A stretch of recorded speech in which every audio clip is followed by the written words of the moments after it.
Assalamualaikum warahmatullahi wabarakatuh. Perkenalkan, nama saya Siti Alifa, Bata Salsabila dengan NPM 005 akan melakukan pemeriksaan kardiovaskular. Yang pertama dengan cara memberitahu dulu pada pasien tujuan yang akan dilakukan pemeriksaan. Selamat malam Bapak. Malam, Dok. Perkenalkan, nama saya Salsa yang juga klinik pada malam hari ini. Dan selanjutnya kita akan melakukan pemeriksaan jantung secara umum. Apakah Bapak bersedia? Bersedia? Baiklah. Selanjutnya saya akan memposisikan pasien untuk berbaring ke meja pemeriksaan. Bapak silakan berbaring ya Pak. Selanjutnya saya akan mencuci tangan terlebih dahulu dengan menggunakan sabun dan air, kemudian akan mengeringkannya, pre-memori. Kemudian saya akan berada memposisikan diri di sebelah kanan tubuh dari pasien. Dan selanjutnya saya akan melakukan pemeriksaan fisik umum. Baiklah, yang pertama saya akan melakukan pemeriksaan tekanan vena jugular, di mana dimulai dengan memposisikan tubuh pasien dengan nyaman. Kemudian saya sudah memberikan dengan jalan bantal pada di bawah kepala pasien supaya agar otot sternocleidomastoid pasien relaksasi. Kemudian saya juga akan memposisikan tubuh pasien dengan ketinggian dari titik tempat tidur adalah 30 derajat. Baiklah, selanjutnya saya akan meminta atau menginstruksikan pasien untuk menoleh ke arah berlawanan dari pemeriksa. Baiklah, Bapak silakan untuk mengarahkan kepalanya ke arah kiri ya Pak. Baiklah, selanjutnya kita akan melakukan pemeriksaan dari kedua belah leher pasien dengan menggunakan senter, kemudian mengidentifikasi dari letak external jugular vein dan juga nantinya melakukan pemeriksaan dari internal jugular vein. Baiklah, apabila vena jugular internal tidak dapat ditemukan, maka vena jugular eksternal dapat digunakan. Namun apabila perlu ditemukan, maka pasien dapat dikondisikan kepalanya turun dan juga naik sampai nantinya ditemukan pulsasi dari atau titik dari meniskus pulsasi vena jugular internal, di mana terletak setengah bawah dari bagian leher. Baiklah, di sini saya sudah menyediakan dua penggaris, di mana satu penggaris akan diletakkan secara vertikal pada bagian sudut sternalis, sedangkan satunya lagi berada pada titik pulsasi tertinggi dari external jugular vena. Yang pertama kita harus identifikasi terlebih dahulu titik tertinggi dari pulsasi external jugular vena. Yang kemudian saya akan memposisikan penggaris ini pada titik sudut sternalis pada pasien. Dan penggaris satunya lagi berada pada titik tertinggi pulsasi. Baiklah, dari hasil pemeriksaan tadi ditemukan angkanya adalah 5 plus 3, di mana 5 itu sendiri adalah angka tinggi dari jarak anterumum kanan dengan sternum. Maka dari itu 5 plus 3 adalah merupakan hasil pemeriksaan dari tekanan jugular vena.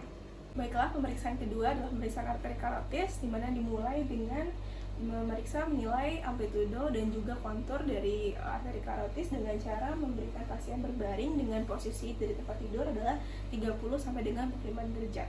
Lalu melakukan inspeksi dengan menggunakan senter terhadap karotid arteri daripada pasien. Baiklah, selanjutnya saya akan meletakkan jari telunjuk dan juga jari tengah dari tangan kiri saya kepada untuk merasakan pulsasi dari arteri karotis bagian kanan dari pasien dengan menggunakan dua jari. Dan di sini letaknya adalah sepertiga bagian bawah leher, dan di sini dilakukan dengan mengarah posterior sehingga merasakan pulsasi dari karotid arteris. Selanjutnya menggunakan jari bagian kanan, telunjuk dan juga bagian tengah untuk merasakan pulsasi dari bagian karotis arteri pada bagian kiri pasien dengan menggunakan dua jari. Baiklah, di sini dilakukan berikan tekanan sampai nanti akhirnya pulsasi dan juga kontur dari arteri karotis terdengar dengan maksimal. Dan perlu diingat, pada saat melakukan ini tidak dianjurkan untuk melakukan tekanan pada kedua belah pihak saat pihak dari leher arteri karotis secara bersamaan. Dan selanjutnya kita akan melakukan pemeriksaan dari getaran dan juga thrills serta bruit pada arteri karotis pasien. Untuk pemeriksaan getaran atau tidaknya getaran atau thrills pada pasien, lakukan palpasi dan sekaligus identifikasi apakah thrill atau getaran ada. Nah, selanjutnya untuk mendengarkan bruit pada arteri karotis, kita akan menggunakan stetoskop pada bagian diafragma yang kemudian akan ditempatkan pada area karotis pasien pada kanan maupun kiri. Kemudian nanti akan meminta pasien untuk menahan napas saat melakukan pemeriksaan. Bapak nanti tolong tahan napasnya sebentar untuk pada saat saya memeriksa dari bagian leher Bapak ini. Baik ya Pak? Oke.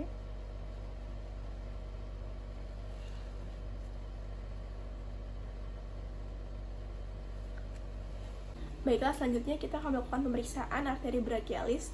Di sini sedang memposisikan tangan pasien dalam keadaan relax, istirahat, di mana untuk bagian siku itu dalam keadaan ekstensi dengan posisi telapak tangan menengadah ke atas. Di sini kita melakukan fleksi pada lengan pasien dan sikunya sehingga mendapatkan relaksasi otot secara optimal. Kemudian di sini kita akan memposisikan tangan sebelah kiri saya letak di bawah siku pasien, kemudian dengan tangan sebelahnya menggunakan jari tulung dan juga jari tengah untuk merasakan pulsasi, di mana letaknya itu sendiri adalah medial dari tendon bicep dari tubuh pasien.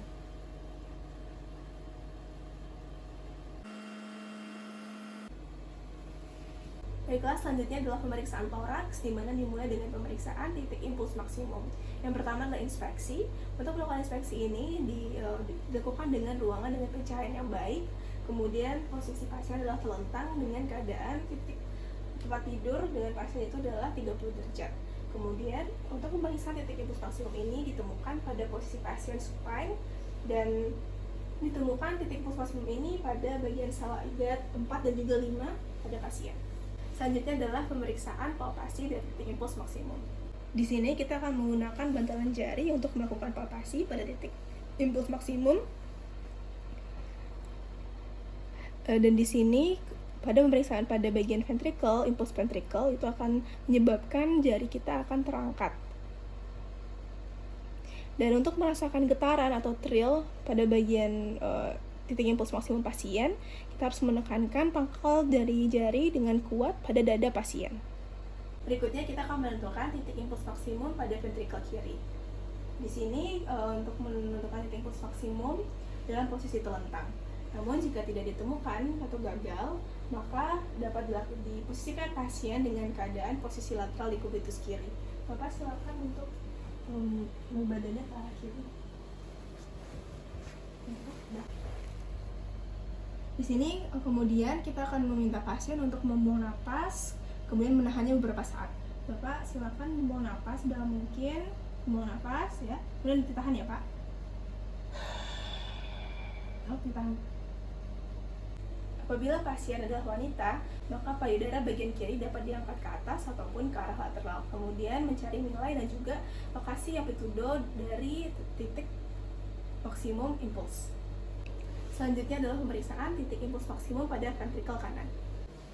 Di sini posisi pasien adalah terlentang dengan ketinggian jarak titik tempat tidur dengan pasien adalah 30 derajat. Di sini saya akan memposisikan 3 jari saya pada bagian area sela iga pada 3, 4, dan 5. Lalu instruksikan pasien untuk menghembuskan napas dan kemudian menahan napas agar titik impuls maksimal lebih terlihat. Perkusi. Perkusi secara seksama akan menunjukkan apakah jantung memiliki ukuran yang normal atau membesar. Untuk menentukan batas kiri jantung, perkusi dimulai dari lateral kiri menuju ke medial. Perubahan bunyi perkusi dari sonor ke peka menunjukkan batas kiri jantung biasanya didapatkan sepanjang linea midclavicularis. Batas kanan terdapat pada linea sternalis kanan,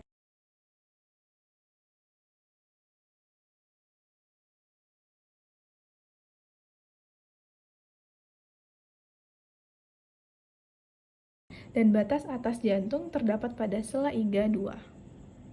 Pemeriksaan bunyi jantung 1, 2, 3, dan 4. Umumnya, bunyi jantung dapat didengar pada posisi telentang. Area katup aorta berada di atas iga kedua kanan dan sela iga kedua pada linea parasternalis.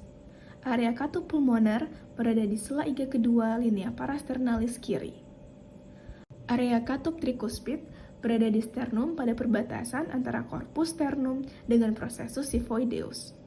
Area katup mitral berada di sela iga kelima pada linea midclavicularis kiri. Bunyi jantung 1 atau S1. Bunyi jantung S1 umumnya memiliki frekuensi medium hingga tinggi. Bunyi S1 diauskultasi menggunakan bagian diafragma stetoskop secara simultan dengan palpasi pada karotis atau apex kardiak. Bunyi S1 memiliki 2 komponen. Satu karena penutupan katup mitral dan yang lainnya penutupan katup trikuspid. Normalnya kita tidak dapat membedakan kedua komponen tersebut.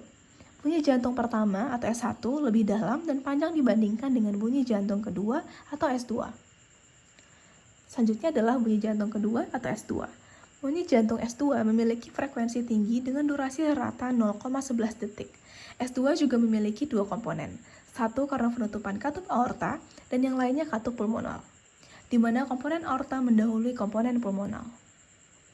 Selanjutnya adalah bunyi jantung ketiga atau S3. Bunyi jantung S3 merupakan bunyi mid diastolik berfrekuensi rendah yang terjadi ketika fase cepat pengisian ventrikel. Bunyi S3 paling baik didengar menggunakan bagian bel dari stetoskop yang ditempatkan di bagian apeks jantung dan lebih jelas terdengar pada posisi lateral kiri. Selanjutnya adalah bunyi jantung keempat atau S4. Bunyi jantung S4 merupakan bunyi dengan frekuensi rendah yang terdengar pada akhir fase diastolik atau fase presistolik saat kontraksi atrium. Bunyi jantung S4 paling baik didengar menggunakan bagian bel dari stetoskop yang diletakkan pada apeks jantung. Selanjutnya adalah pemeriksaan murmur kardiak. Ketika murmur terdengar, identifikasi dan jelaskan waktu. Tentukan murmur apakah murmur sistolik atau diastolik. Murmur sistolik terdengar di antara bunyi jantung S1 dan juga S2. Selanjutnya adalah murmur diastolik terdengar di antara bunyi jantung S2 dan juga S1. Sedangkan murmur kontinu dimulai saat fase sistolik, dengan puncak dekat bunyi jantung S2 dan terus berlanjut pada fase diastolik. Selanjutnya adalah pemeriksaan murmur kardiak. Pertama, palpasi denyut karotis ketika dengar murmur. Murmur yang bertepatan dengan gerakan naik karotis merupakan murmur sistolik. Selanjutnya adalah bentuk. Bentuk atau konfigurasi murmur ditentukan dari intensitas murmur dari waktu ke waktu. Selanjutnya adalah lokasi intensitas maksimum. Pertama, cari lokasi dengan mengeksplor area di mana murmur terdengar. Jelaskan di mana murmur terdengar paling baik dalam hal sela iga dan hubungannya dengan linea sternalis, apex, mid sternal, mid clavicularis ataupun axillaris. Murmur lebih keras pada basal biasanya aorta, sementara itu murmur yang lebih keras pada apex biasanya mitral. Sebagai contoh, murmur paling baik didengar pada sela iga kedua kanan, biasanya berasal dari atau dekat katup aorta. Selanjutnya adalah radiasi atau transmisi dari titik impuls maksimal. Eksplor area sekitar murmur dan tentukan di mana dapat terdengar. Sebagai contoh, murmur regurgitasi mitral menyebar ke aksila, didukung transmisinya oleh konduksi tulang. Selanjutnya adalah intensitas. Murmur sistolik memiliki 6 derajat. Lalu cobalah menilai derajat murmur dengan ukuran 6 poin tersebut. Derajat pertama adalah sangat samar, kemungkinan tidak terdengar pada semua posisi. Derajat kedua adalah pelan, terdengar segera setelah meletakkan stetoskop. Sedangkan derajat ketiga keras sedang. Lalu derajat keempat keras, terpalpasi trill atau getaran. Lalu derajat kelima sangat keras dengan getaran yang dapat terdengar ketika stetoskop setengah terlepas dari dada. Selanjutnya adalah derajat ke-6 terakhir, itu sangat terdengar dengan getaran, dapat terdengar ketika tidak ada stetoskop di dada. Selanjutnya adalah nada. Hal ini dikategorikan dengan tinggi, medium, ataupun rendah. Lalu ada kualitas, hal ini dideskripsikan seperti kasar, bertiup, bergemuruh, dan juga musikal. Beberapa karakteristik yang berguna pada murmur dan bunyi jantung termasuk variasi respirasi, posisi pasien, dan manuver spesial lainnya untuk membantu membedakan prolaps katup mitral dan juga kardiomiopati hipertropik dengan penyakit aorta dan katup mitral lainnya. Sebagai contoh, murmur jantung sebelah kanan secara general meningkat saat inspirasi. Murmur jantung sebelah kiri secara general meningkat saat ekspirasi.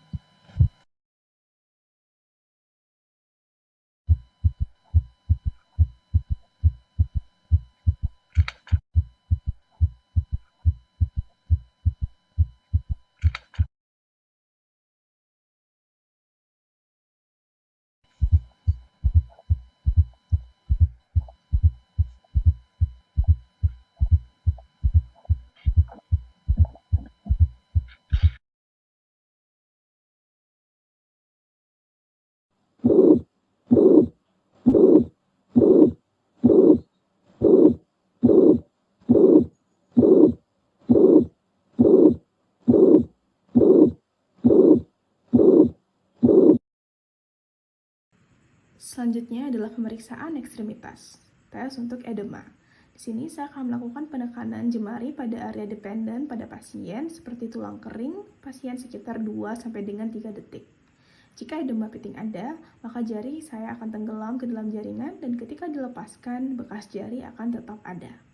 Sekian dari video pemeriksaan kardiovaskular umum. Terima kasih. Assalamualaikum warahmatullahi wabarakatuh.